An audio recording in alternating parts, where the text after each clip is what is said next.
ሰላም የአርሰናል ደጋፊዎች እንኳን ወደ ቻናላችን በሰላም መጣችሁ።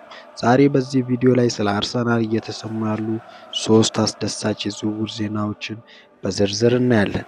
የመጀመሪያው ዜና ከመከላከል ክፍል የሚመጣ ሲሆን አርሰናል ከማንቸስተር ሲቲው ጆን ስቶንስ ጋር እየተያያዘ ነው።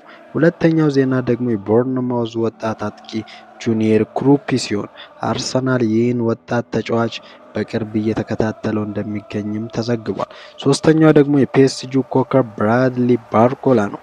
ባርኮላ በአውሮፓ እግር ኳስ እየተወደደ የመጣ ተጫዋች ሲሆን አርሰናልም ስሙን ከሚከታተሉ ክለቦች መካከል እንደሚገኝ ተጠቅሷል። አሁን ግን እነዚህ 3 ተጫዋቾች አርሰናልን በታክቲክ ሊያግዙ የሚችሉት እንዴት ነው? እያንዳንዳቸው ወደ ማይክል አርቴታ ቡድን ቢመጡ ምን ለውጥ ያመጣሉ የሚለውን በዝርዝር እንመለከታለን። በመጀመሪያም ስለ ጆን ስቶንስ ስንነጋገር አርሰናል የማንቸስተር ሲቲውን የመሃል ተከላካይ ጆን ስቶንስን እየተመለከተ እንደሚገኝ የተለያዩ ዘገባዎች መውጣታቸው የአርሰናልን ደጋፊዎች ትኩረት ስቧል። ይህ የዝውውር ወሬ በተለይ ከዊሊያም ሳሊባ ጉዳት ጋር ተያይዞ መነሳቱ ትልቅ ትርጉምም አለው። ሳሊባ ለአርሰናል የመከላከል መስመር ዋና አምድ ነው። እሱ በቀኝ የመሃል ተከላካይ ቦታ ላይ በመጫወት በኳስ አያያዝ፣ በፍጥነት፣ በአካላዊ ጥንካሬና ከኋላ ቦታን በመሸፈን ትልቅ ሚናም ይጫወታል። ስለዚህ ሳሊባ ከሌለ አርሰናል በመከላከል ላይ የጥራትና የልምድ ጥልቀት ሊፈልግ ይችላል። እዚህ ላይ ነው የጆን ስቶንስ ስም የሚመጣው። ስቶንስ በፔፕ ጋርዲዮላ ስር በማንቸስተር ሲቲ ለብዙ ዓመታት በከፍተኛ ደረጃ ሲጫወት የቆየ ተጫዋች ነው። በተለይ ኳስ ከኋላ ጀምሮ ለመገንባት በሚፈልጉ ቡድኖች ውስጥ ያለው ችሎታ በጣም ይጠቅማል። እናም ይህ ከአርቴታ የእግር ኳስ ፍልስፍና ጋር በጣም የሚገናኝም ነገር ነው። አርሰናል ከኋላ ሲጫወት መከላከያው ብቻ እንዲከላከል አይፈልግም። ተከላካዮቹ ኳስን በመቆጣጠር ጨዋታውን ከኋላ መጀመር እንዲችሉም ይፈልጋል። ስቶንስ ይህንን ሊያደርግ የሚችል ተጫዋች ነው።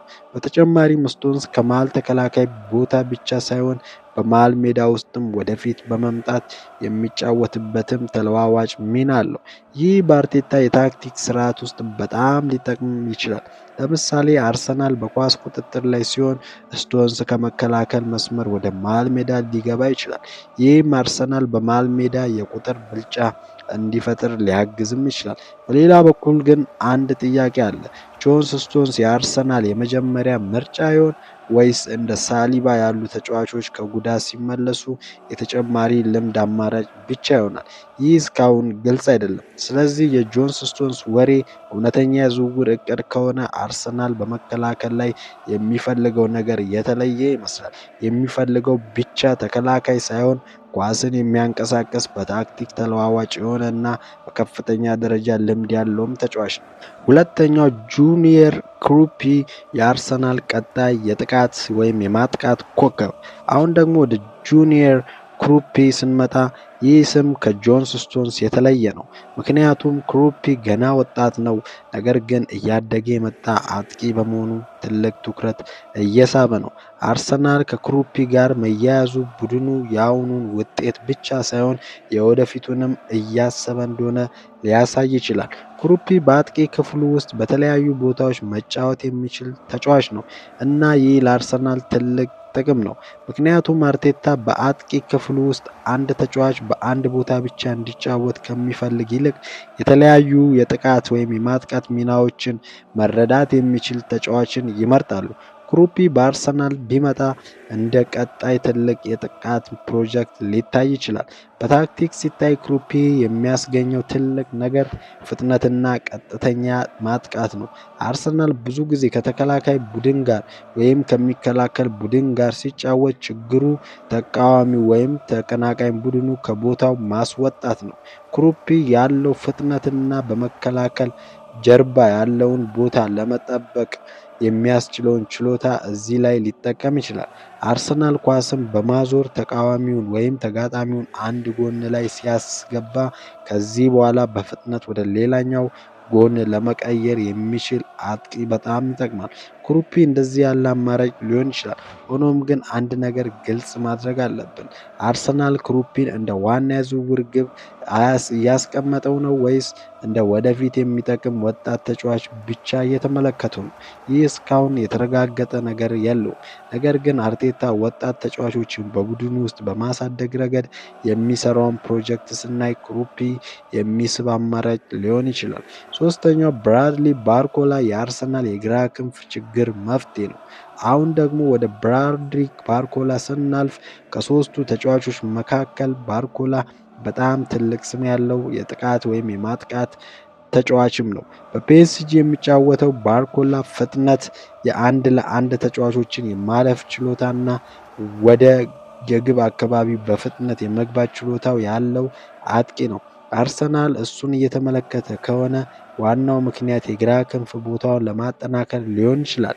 አርሰናል በግራ ክንፍ ላይ ተጫዋቾች ቢኖሩትም ባርኮላን የሚያመጣው የፍጥነትና የአንድ ለአንድ ችሎታ ለቡድኑ የተለየ አማራጭ ይሆናል። እስቲ በታክቲክ እንመልከተው። አርሰናል ብዙ ጊዜ በግራ በኩል ጥቃት ሲያደርግ ተጫዋቾቹ ወደ ውስጥ ገብቶ ከማዕከላዊ አጥቂው ጋር እንዲገናኝ ይፈልጋል። ባርኮላ በዚህ ሚና በጣም ሊጠቅም ይችላል። እሱ ከግራ ክንፍ ተነስቶ ወደ ውስጥ ወይም ወደ መሃል ሲገባ የተቀናቃኝ ተከላካዮች ወደ ውስጥ ሊስብ ይችላል። ይህም ለአርሰናል የግራ ተከላካይ ተጫዋቾች እንዲመጣ ቦታ ሊፈጥር ይችላል። በሌላ በኩል ደግሞ ባርኮላ ወደ ውስጥ ሲገባ የተቃዋሚ ተከላካይ እሱን ለመከተል ከወጣ በክንፍ ላይ ቦታ ይከፍታል። ይህ ደግሞ ለአርሰናል የተለየ የማጥቃት አማራጮችንም ይፈጥራል እና በተለይ ከአርሰናል የመሃል ሜዳ ፈጠራ ጋር ሲደመር ባርኮላ ከኳስ ውጪ የሚሮጥበት ቦታና ከኳስ ጋር የሚያደርገው የግል ጥረት ተቀናቃኞችን ለማፍረስ ወይም ተከላካዮቻቸውን ለማፍረስ ሊጠቅም ይችላል። እዚህ ላይ ግን ዋናው ጥያቄ ዋጋው ነው። ባርኮላ ከፒኤስጂ ጋር ያለው ሁኔታ ሲታይ ይህ ቀላል ዝውውር ላይሆን ይችላል። ስለዚህ አርሰናል ባርኮላን በእውነት ለማስፈረም ከወሰነ የዝውውር ዋጋውን እና የፒኤስጂን ፈቃደኝነት ዋና ጉዳይ ይሆናል። እነዚህ ሶስት ተጫዋቾች በአንድ ቡድን ቢመጡ ምን ይሆናል? አሁን ትንሽ ምናባዊ ታክቲካዊ ትንተና እናደርጋለን። አርሰናል ጆን ስቶንስን፣ ጁኒየር ክሩፒን እና ብራድሊ ባርኮላን በአንድ የዝውውር መስኮት ቢያስፈርም የቡድኑ ጥልቀት በሶስት የተለያዩ ክፍሎች ይጠነክራል። ስቶንስ በመከላከል ላይ የልምድና የኳስ አያያዝ ጥራት ያመጣል። ክሩፒ ደግሞ የወደፊት የማጥቃት አማራጭ ይሆናል። ባርኮላ ደግሞ በክንፍ ላይ የግል ችሎታና ፍጥነት ይጨምራል። በዚህ ሁኔታ አርቴታ በአንድ ጨዋታ ውስጥ ከተቃዋሚ አቀራረብ ጋር ተመጣጥኖ የተለያዩ ቅርጾችን ሊጠቀም ይችላል። በኳስ ቁጥጥር ጊዜ ስቶንስ ወደ መሃል ሜዳ ሲገባ ባርኮላ ደግሞ በግራ በኩል ስፋት ሊሰጥ ወይም ወደ ውስጥ ሊገባ ይችላል። ክሩፒ ደግሞ በመከላከያ ጀርባ ወይም ከተከላካይ ጀርባ ያለውን ቦታ በመጠቀም የተቃዋሚን ወይም የተቃራኒን መስመር ሊያስፈራራ ወይም ሊያፈርስ ይችላል። ይህ ማለት አርሰናል በአንድ በኩል በትዕግስት ኳስ ማዞር የሚችል ቡድን ሆኖ ሳለ በሌላ በኩል ደግሞ በፍጥነት ወደ ጥቃት ወይም ወደ ማጥቃት መቀየር የሚችል ቡድን ሊሆን ይችላል። እዚህ ላይ ነው የዝውውር ገበያው እውነት የሚመጣው። ከሶስቱ ተጫዋቾች ውስጥ ስቶንስ እና ባርኮላ የተረጋገጡ የከፍተኛ ደረጃ ተጫዋቾች ስለሆኑ ዝውውራቸው በጣም ውድ ሊሆን ይችላል። ክሩፒ ደግሞ ከእነሱ ይልቅ ወጣትና የወደፊት ኢንቨስትመንት ሊሆን ይችላል። ስለዚህ አርሰናል በእውነት እነዚህን ሶስት ተጫዋቾች እየተከታተለ ከሆነ የክለቡ የዝውውር ፍልስፍና በጣም ግልጽ ይሆናል። አርሰናል አንድ ተጫዋች ብቻ አይፈልግም። በመከላከያ ጥልቀት፣ በወጣት የጥቃት ተስጦና በክንፍ ላይ ተጨማሪ ፍጥነት የሚያመጡ ተጫዋቾችን እያሰበ ነው ማለት ነው። ነገር ግን የዛሬው የዝውውር ወሬዎች ስንመለከት አንድ ነገር በግልጽ መለየት አለብን። ጆን ስቶንስ፣ ጁኒየር ክሩፒ እና ብራድሊ ባርኮላ ከአርሰናል ጋር የተያያዙ ስሞች ናቸው። ግን ሶስቱም ተጫዋቾች አርሰናል ለማስፈረም ውሳኔ አድርጓል ወይ ድርድር ጀምሯል ማለት አይደለም። በእኔ እይታ የጆን ስቶንስ ጉዳይ ከሌሎች በተለየ ሁኔታ በመከላከል ሁኔታ ጋር የተያያዘ ነው። ጁኒየር ክሩፒ ደግሞ የወደፊት የማጥቃት አማራጭ ሆኖ የሚታይ ስም ነው። ብራድሊ ባርኮላ ግን አርሰናል በግራ ክንፍ ላይ ተጨማሪ አንድ ለአንድ ችሎታ፣ ፍጥነትና ቀጥተኛ ማጥቃት ከፈለገ በጣም የሚስብ አማራጭ ነው። እናም የአርሰናል ደጋፊዎች የሚጠብቁት ነገር አንድ ነው። አርሰናል በዚህ ክረምት የትኛዋን ተጫዋች ወደ ኤሜሬትስ ያመጣል? የጆንስ ስቶንስ ወይም የባርኮላ ዝውውር እውን ይሆናል ወይስ አርሰናል ሌላ ስሙ ያልተጠበቀ ተጫዋች ያስፈርማል? እናንተስ ምን ትላላችሁ? ጆን ስቶንስ፣ ጁኒየር ክሩፒ ወይስ ብራድሊ ባርኮላ? ከእነዚህ ሶስቱ ተጫዋቾች ውስጥ ማንን በአርሰናል ማሊያ ማየት ትፈልጋላችሁ? አስተያየታችሁን ከታች በኮሜንት ላይ አሳውቁን። ቪዲዮን ከወደዳችሁት ላይክ ማድረጋችሁን፣ ቻናሉን ሰብስክራይብ ማድረጋችሁን እና የሚመጡትን የአርሰናል ዜናዎች በፍጥነት ለማግኘት ኖቲፊኬሽን ቦሏን ማብራት እንዳትረሱ። እስከሚቀጥለው የአርሰናል ዜና ድረስ ሰላም ሁኑ። ኮሞን ዩ ጋነርስ